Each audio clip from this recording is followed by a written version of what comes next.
Welcome to Morning Baraka, exclusively live on Imam Hussein TV 3. We start today's show on a very sad and solemn note, as in the quiet corridors of sorrow. We mourn the passing of a devoted servant of the Ahlul Bayt alayhimus salam, whose life epitomized the virtues and teachings of the noble household of Prophet Muhammad sallallahu alayhi wa alihi wasallam. With humility as his fortress and compassion as his guiding star, this luminary left a mark on the hearts of those privileged to know him. His legacy, measured not in worldly achievements but in the profound impact on souls, is a testament to his unwavering devotion. As tears flow and hearts ache, we find solace in the belief that his spirit now rests in the celestial embrace of the Ahlul Bayt alayhimus salam. And we extend our deepest condolences to his bereaved family, praying that the memories of his noble service bring comfort and inspiration. Please recite a Surah Al-Fatiha for the soul of Allama Sayyid Muhammad Baqir Al-Fali. Bismillah ar-Rahman ar-Rahim.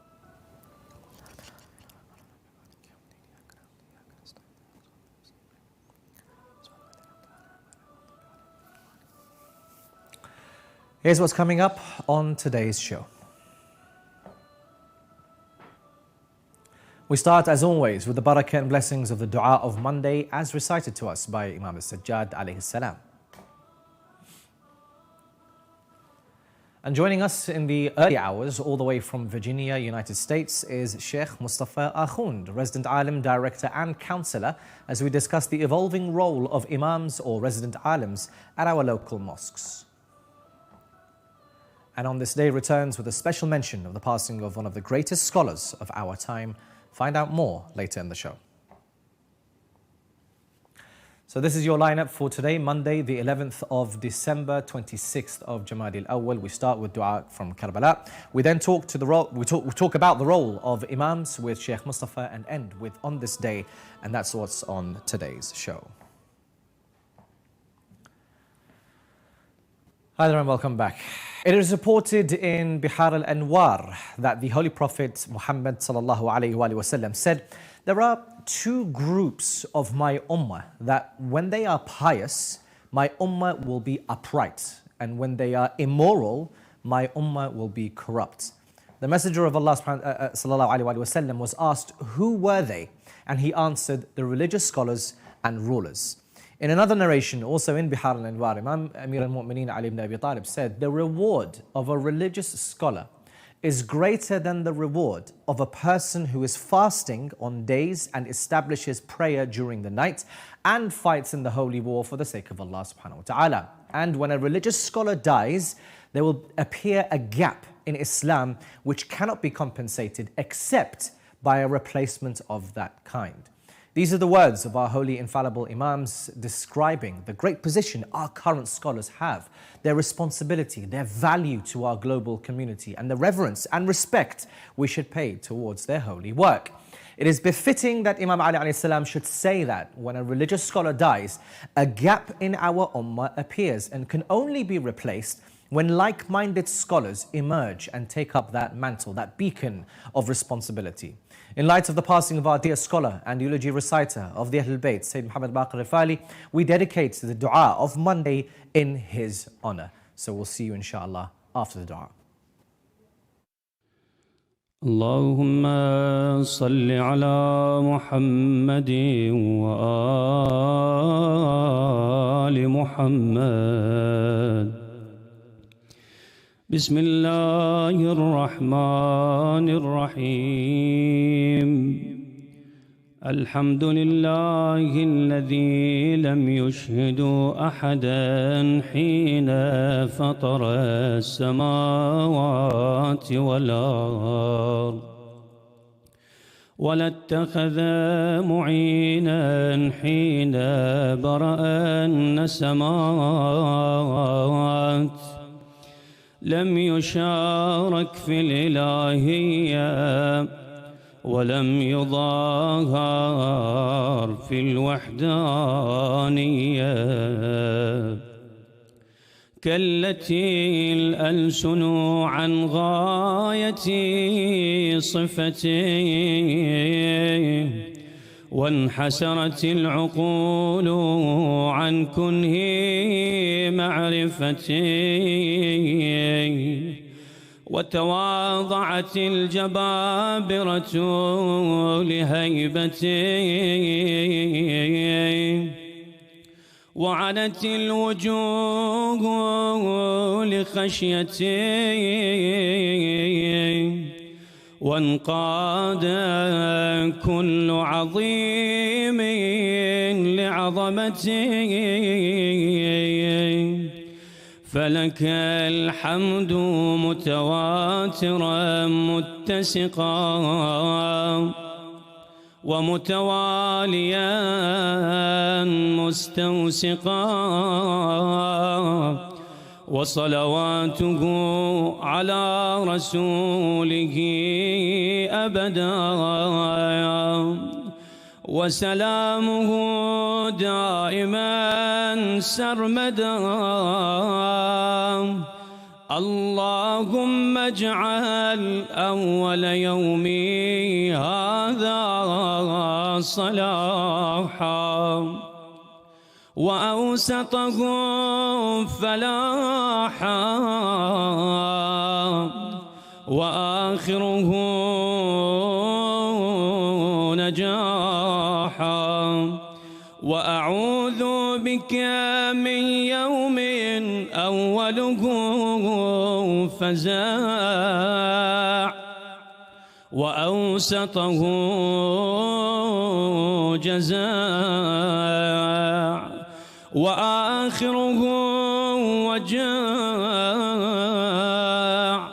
اللهم إني أستغفرك لكل نذر نذرته، ولكل وعد وعدته، ولكل عهد عاهدته، ثم لم أفي لك به. وأسألك في مظالم عبادك عندي، فأيما عبد من عبيدك أو أمة من إمائك كانت له قبلي مظلمة ظلمتها إياه في نفسه أو في عرضه أو في ماله أو في أهله وولده، أو غيبة اغتبته بها، أو تحامل عليه بميل أو هوان أو أنفة أو حمية أو رياء أو عصبية، غائبا كان أو شاهدا، وحيا كان أو ميتا. فقصرت يدي وضاق وسعي عن ردها إليه والتحلل منه، فأسألك يا من يملك الحاجات وهي مستجيبة بمشيئته ومسرعة إلى إرادته، أن تصلي على محمد وآل محمد، وأن ترضيه عني بما شئت، وتهب لي من عندك رحمة، إنه لا تنقصك المغفرة ولا تضرك الموهبة، يا أرحم أرحم الراحمين. اللهم أولني في كل يوم اثنين نعمتين منك اثنتين، سعادة في أوله بطاعتك، ونعمة في آخره بمغفرتك، يا من هو الإله ولا يغفر الذنوب سواه. وصلى الله على سيدنا محمد وآله الطاهرين.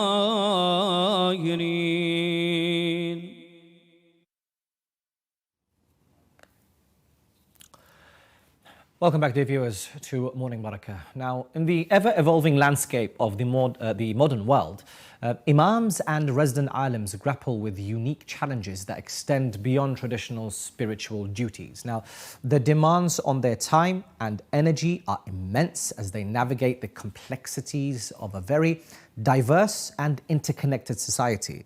So modern-day Imams find themselves at the intersection of faith and contemporary issues, addressing topics such as social justice, mental health, interfaith dialogue.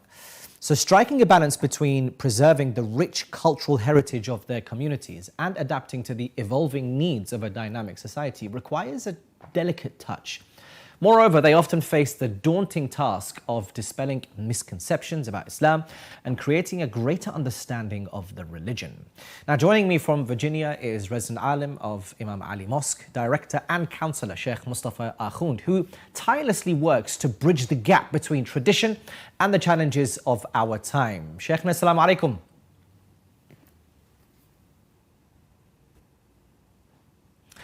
Thank you very much for appearing on the show. I appreciate it is quite early for you. And I was speaking to you before today, and it seems like you have such a attention to detail, Sheikhna, and professionalism, which is quite inspiring. So thank you very much for your time.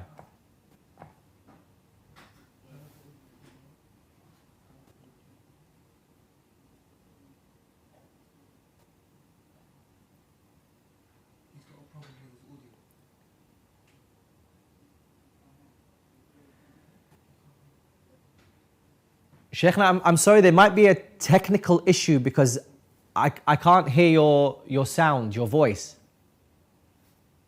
I'm not sure if it's... Maybe it's on mute? Okay. So I guess until the technical issue of Sheikh Mustafa is sorted out, he will come back probably in the next couple of seconds. He's just sorting out his mic situation. Sheikh Mustafa, I'm not sure that we can still hear you, Sheikhna. I'm so sorry. Maybe if you want to sign out and sign back in again, that might work. I'm so sorry. In any case, look, Sheikh Mustafa, before he comes online, let me give you a brief insight into my personal relationship with Sheikh Mustafa. Now, you might have seen him on your screens, both online as well as on lectures, both on the channel. I've visited his center a couple of times in the last couple of years, and I can genuinely see that there is a proper attempt at getting everyone together from a youth, from young people all the way to the elders, in order to get them to come to the center and to cater for a wide variety of audiences, or both age as well as demographic as well. And I think we have Sheikh back on the line. Sheikh, assalamu alaikum. Alaikum assalam wa rahmatullah wa barakatuh. How are you, Sheikhna? Inshallah, all is well. Sorry about the technical difficulties. Alhamdulillah, thank you so much. I'm honored to serve. Alhamdulillah, thank you so much for having me and hosting me. Fantastic. Sheikhna, we'll go straight into the topic. And first and foremost, we're discussing the role of an imam or resident alim at a masjid. So if you could just give us a brief description as to the role of an imam or a resident alim of a masjid. And is there any historical precedent to it?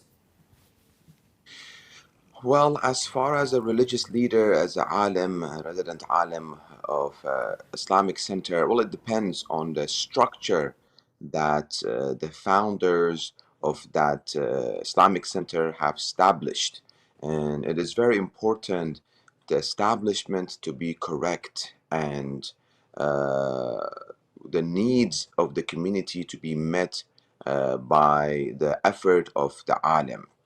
Sometimes uh, resident alims are only there for religious guidance and Yeah, lecturing, performing the weddings and burial ceremony and the rituals yeah, that we have at salas and so on and so forth. I think the role of resident alim is much more than that, due to his access to the knowledge of Ahl Bayt alayhim salam and Quran.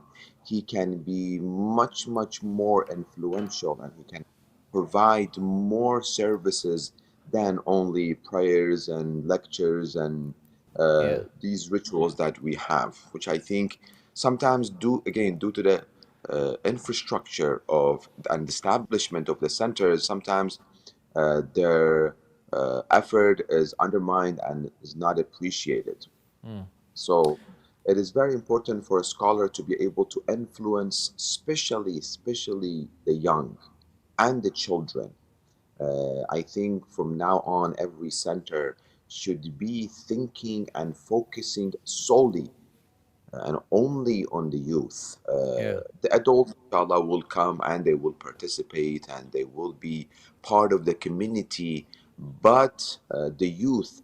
So when we have that in mind, that we want to cater to youth, the structure of the programs, the way we operate, the way we function, completely it will change, because in a way we are a business.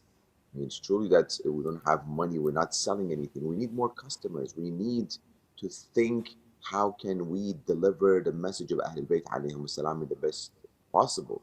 yeah. So we have to use marketing.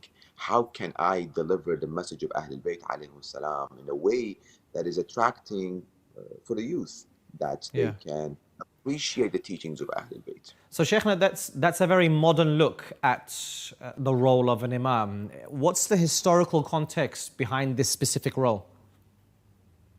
Well, historical context comes from the time of Rasulullah sallallahu alaihi wasallam. That Rasulullah, the way he lived, and masjid was not only a place for worship. People would come to the masjid and to the mosque to resolve their issues, Yeah, financial issues, their needs, their questions. Everything was done in the Islamic center.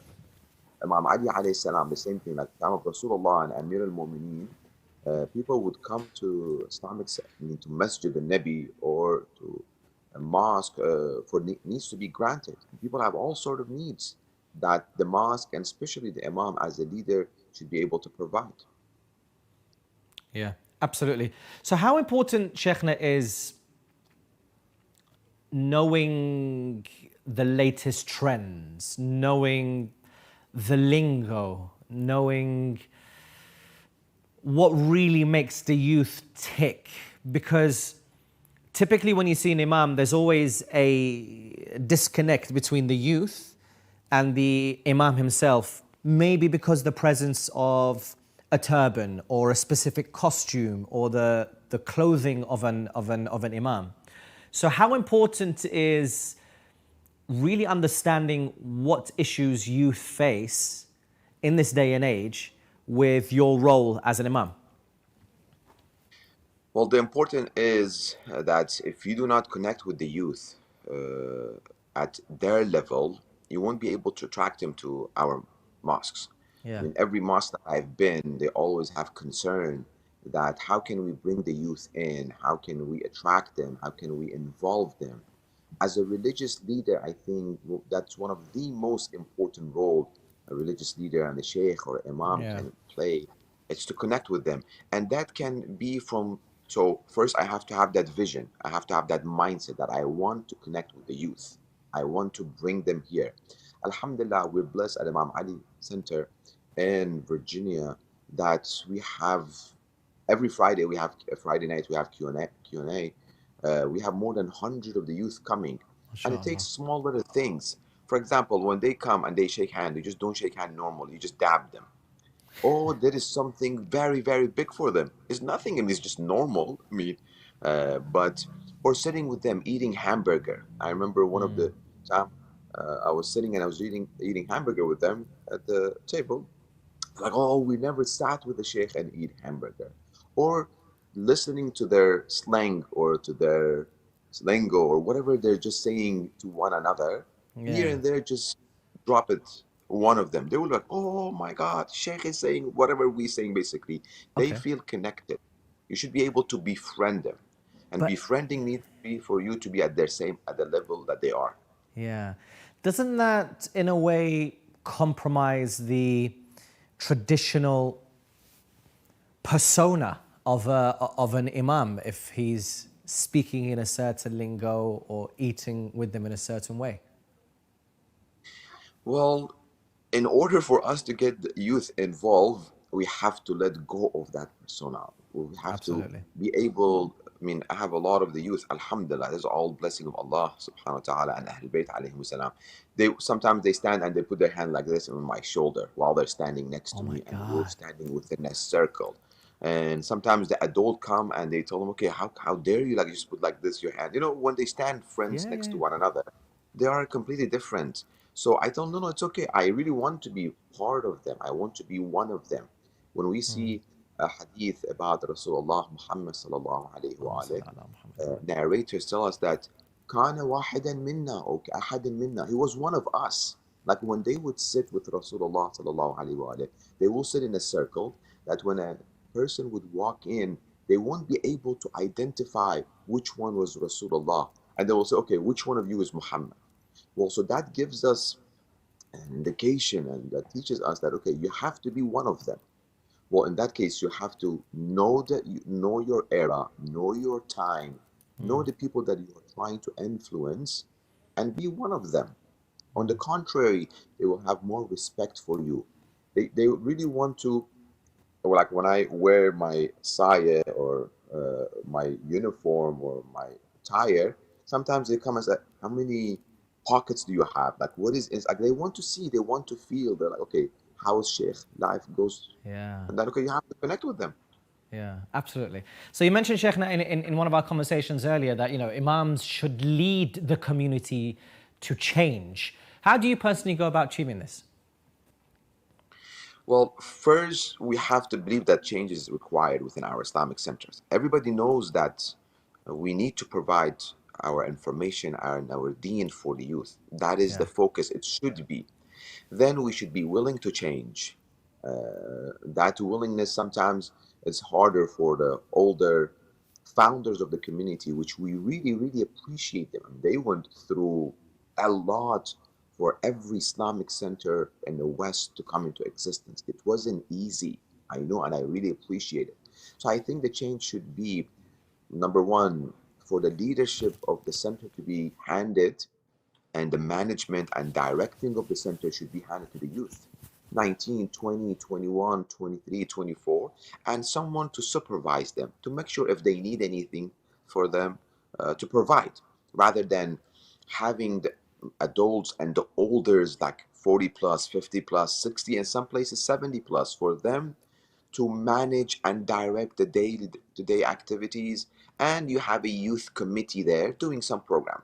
I don't see that much youth involvement. That is good. That's a progress. That's one step closer to the goal. But I think same as we have done in Imam Ali Center, we have about 14, 15 boys and girls, youngest to be age 19 right now and the oldest to be 25. They run everything in the center, yeah, literally from A to Z. I told them, even though religiously I'm the leader, legally I am in charge, but you run everything and I have only one vote. So when they see me that I did not use my role to take advantage of it, Yep. and I'm just giving one vote, and sometimes it goes against my will, well, they're not going to do haram. They just have a difference of opinion. How about if we do it this way is better? Let them try it. Let them see it. Let them see and Yeah. experience it.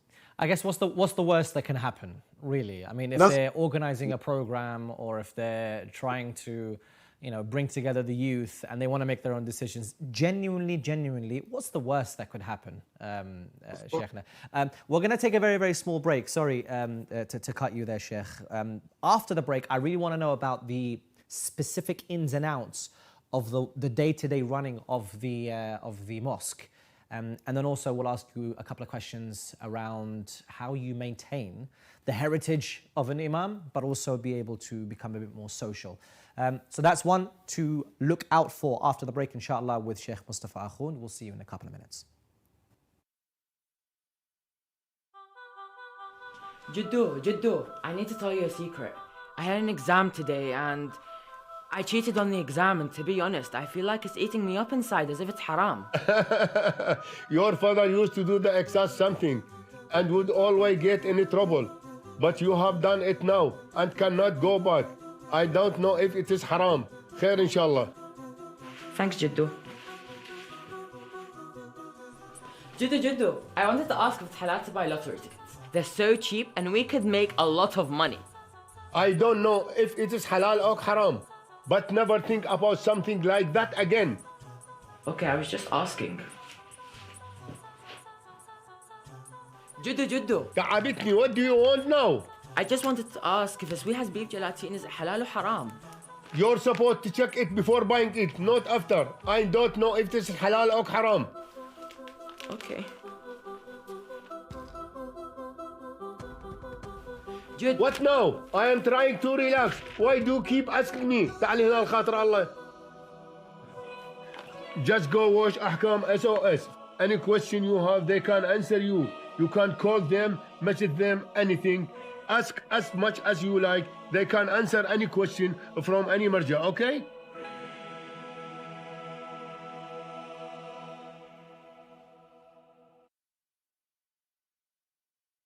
That is Ahkam SOS. You can catch Sayyid Muhsin Shah and Sheikh Ali Maash Mondays and Wednesdays, 7 p.m. UK time for your regular jurisprudential issues. Now, once again, if you just joined us, we're discussing the role of an imam and how it needs to change, essentially, in our modern mosques due to changes in society, due to changes in our youth, in our demographic.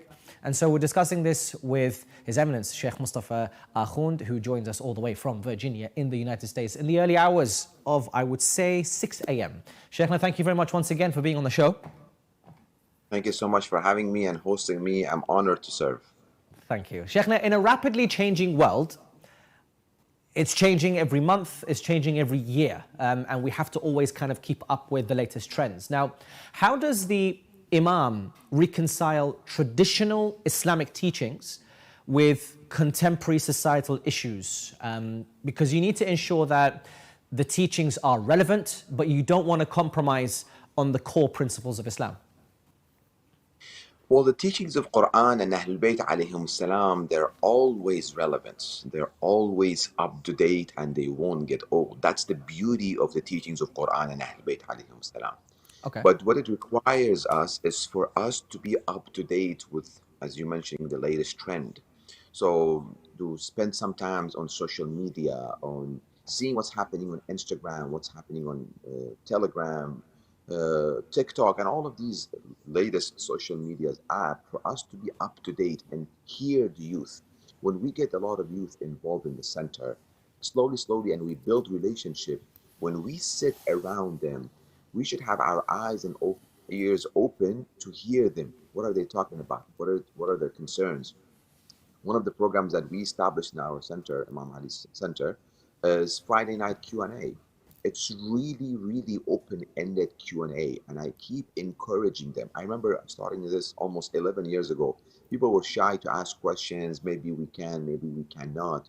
But when you open the platform, when you open the dialogue for them to ask question, they stop slowly will come. And I see when I go to some communities, I have to beg them, please ask questions, don't be shy, everything Yeah. it's okay to be asked.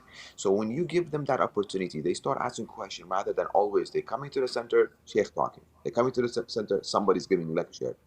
You won't be able to hear their concern, and you have to be very very active to get to know, to ask around what's happening in the community, who has problem, who has issues, and try to figure out what is happening and Yeah. try to bring the solution from the teachings of Quran and Ahlul Bayt.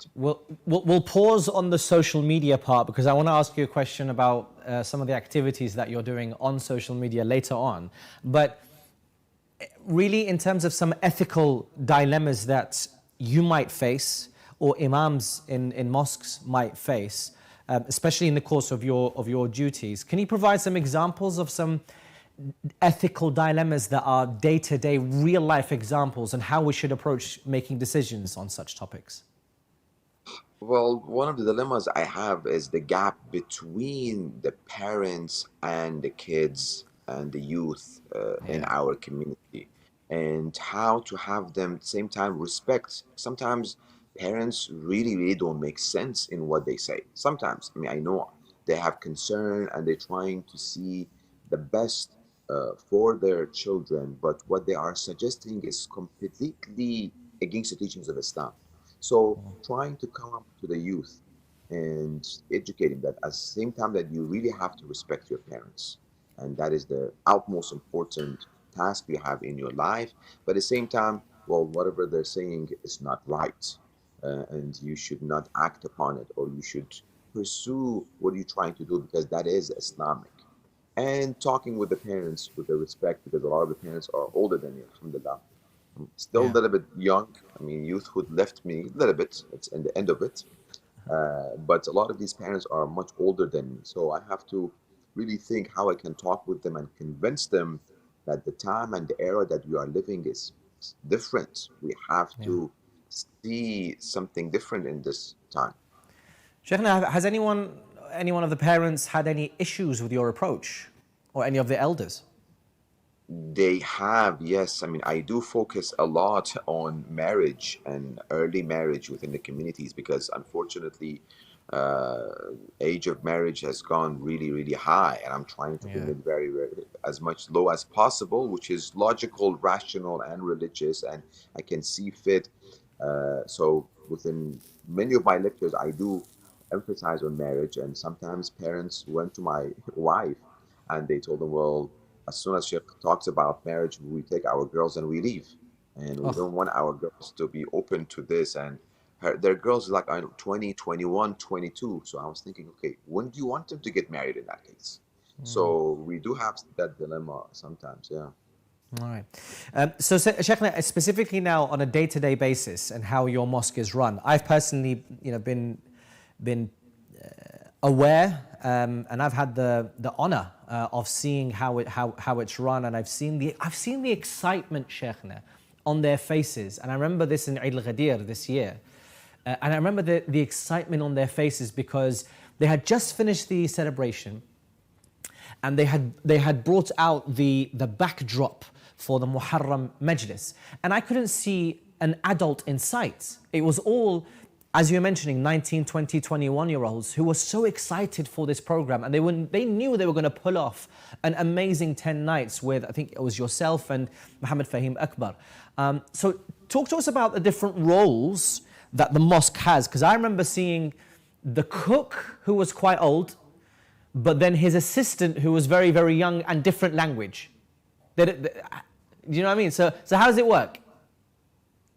Well, when as a leader you have that mindset that you want to unite the community, well, the unity of the community, especially uniting the Shia community, that becomes your objective.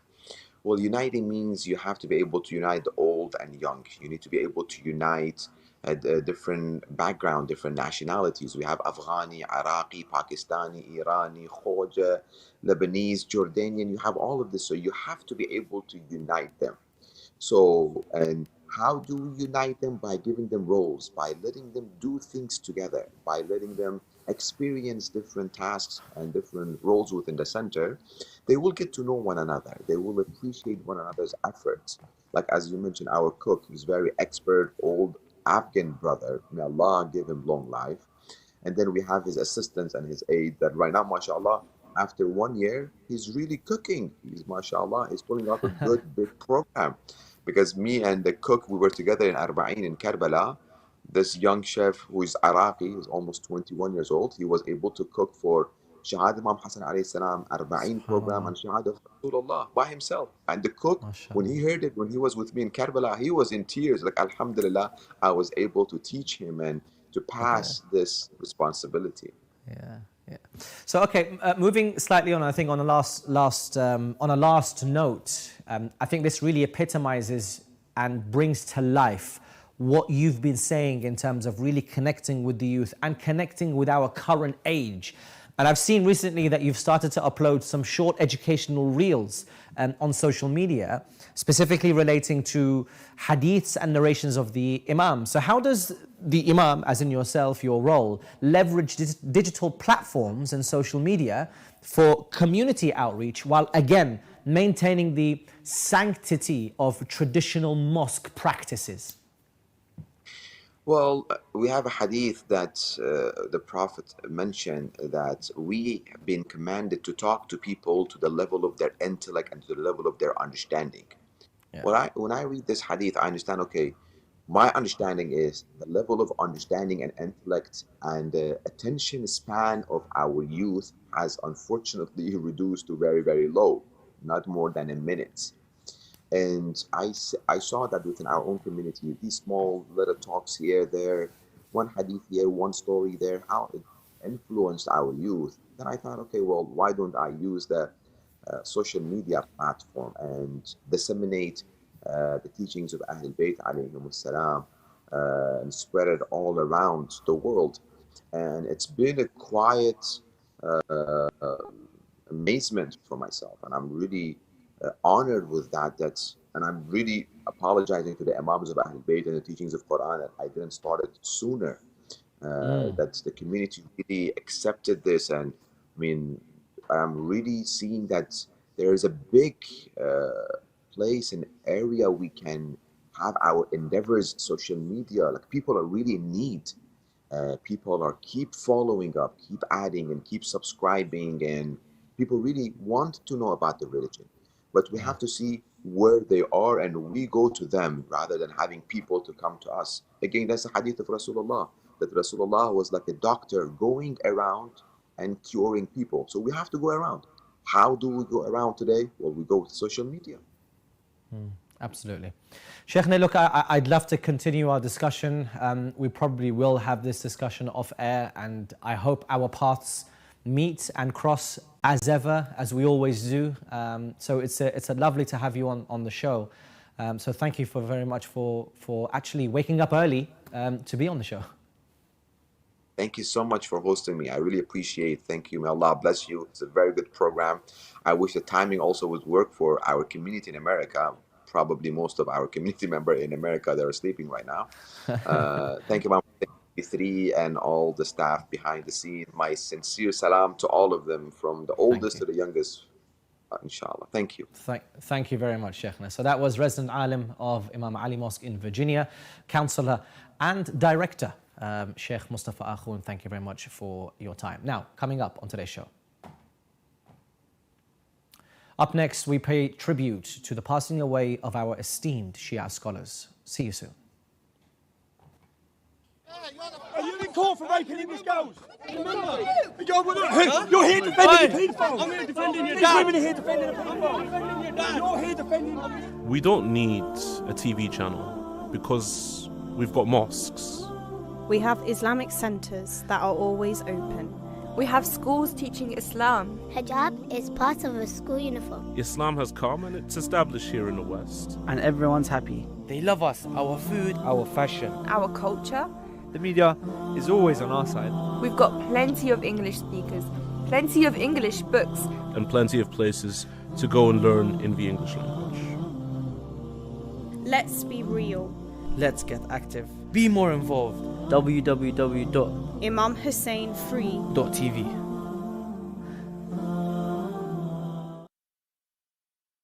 لما جاء ملك الموت قل له اصبر حتى يأتي مولاي الحسين. أنا طول عمري صحت وأنا خادم الحسين لا ينسى عبده. نحن في الدنيا صحنا أبد والله ما ننسى حسين. هو الوفي لا ينسى عبده. بحرقة قلب إمامنا الحسين أنتم في بيت الحسين. Sayyid Muhammad Baqir Al-Fali, he mentions in this video, and when the angel of death comes to you, tell him to wait until my Mawla Imam Al-Hussein comes. I am throughout my life, my whole life, a khadim of Hussein, a servant of Imam Al-Hussein alayhi salam. He then goes on to say in this video, we in this life scream out, by Allah, we will never forget Imam Al-Hussein, and he is loyal and will not forget his servants. I think this video really epitomizes who this man is and what kind of heart he truly had. You can see the emotion and passion in his face. He really did love the Ahlul Bayt alayhimus salam, and his lectures and recitations connected his dear listeners and viewers with the holy infallibles alayhimus salam. Sayyid Muhammad Baqir Ahmad Abdul Aziz Al-Fali was born on the 11th of June 1948, going on to study political science and religious studies in Hawza in Qom. Shia Waves news agency yesterday released a statement where they said the lectures of this skilled orator, especially in the holy shrine of Sayyid al-Shuhada, were warmly received by the Husseini mourners and the devotees of the Ahlul Bayt alayhimus salam, and attracted many listeners, including pilgrims and residents of the holy Karbala. Through his profound speeches, he presented deep and complex scientific issues in simple language and conveyed informative points to the audience about religious, historical topics as well as tafsir.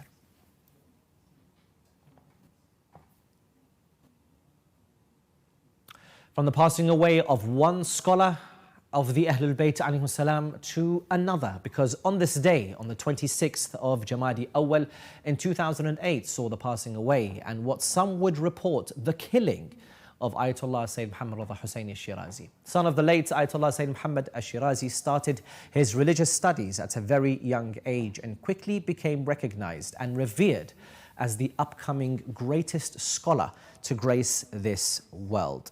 By the age of 45, he had already authored numerous books and recorded thousands, yes, thousands of lectures in the science of Quran exegesis, Islamic jurisprudence, principles of Islamic jurisprudence, Islamic theology, creed, manners, family history. The list goes on, and his legacy lives on today. Followers of Al-Shirazi denied his death to be a natural cause or a chronic disease, as was mentioned. Rather, they believe he was murdered. Al-Shirazi had carried out some medical tests. Sayyid Muhammad Rida Shirazi carried out medical tests only a week before his passing and showed no signs of concern. He had no previous known illnesses except for a slipped disc and was arguably leading a relatively healthy life. His elder brother, His Eminence Sayyid Sadiq Husseini Shirazi, in a sorrowful tribute, actually his uncle, Sayyid Muhammad Sayyid Sadiq al-Husseini al-Shirazi, in a sorrowful tribute, described the late Sayyid Muhammad Rida as being his hope after him. Kana amali min ba'di, he mentioned, in that he would take up the mantle of marji'iyah and lead the global Islamic ummah into a new era of devotion.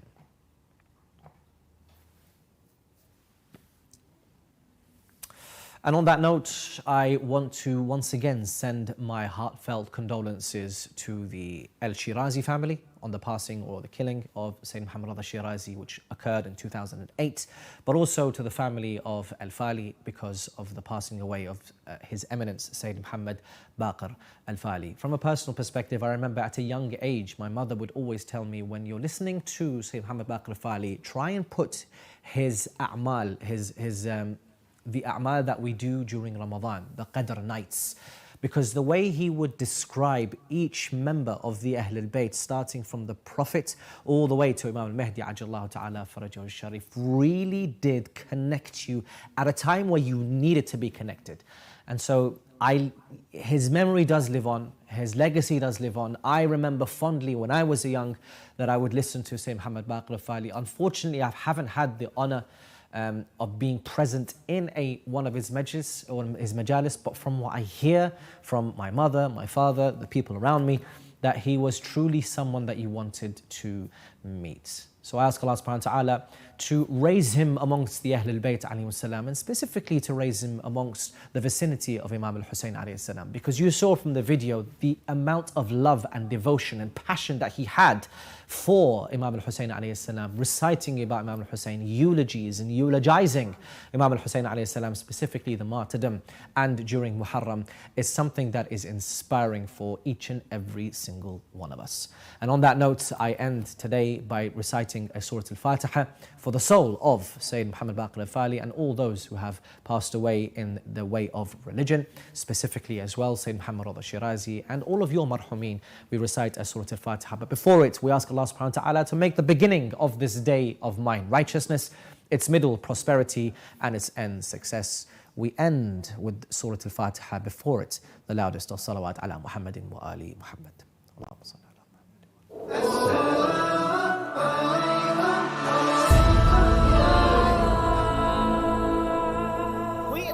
Have a duty towards the preservation and the propagation of the message of Imam Hussein alayhi salam. Indeed, one of the best ways to work towards the reappearance of Imam al-Mahdi ajalallahu ta'ala farajahu sharif is through promoting the values of Karbala. Imam Hussein Media Group is the only Shia television network that broadcasts globally in 5 different languages: Arabic, Farsi, Turkish, Urdu, and English. We are appealing to the lovers of Imam Hussein alayhi salam worldwide to support the channel such that it may continue its global operations. Imam Hussein Media Group is seeking 1,000 partners to pledge to a £14 contribution per month. This will allow the channel to sustain its operating costs as we continue to spread the message of Imam Hussein alayhi salam in multiple languages across the globe. You be a part of this great legacy and donate today. You can pledge in 2 ways. www.imamhussein3.tv/donate will take you direct to our donation page where you can pledge monthly. Or you can call or WhatsApp us on 0044 793 9917163. Imam Hussein TV, your gateway to Karbala.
يا ابن زهراء يا ابن زهراء يا ابن زهراء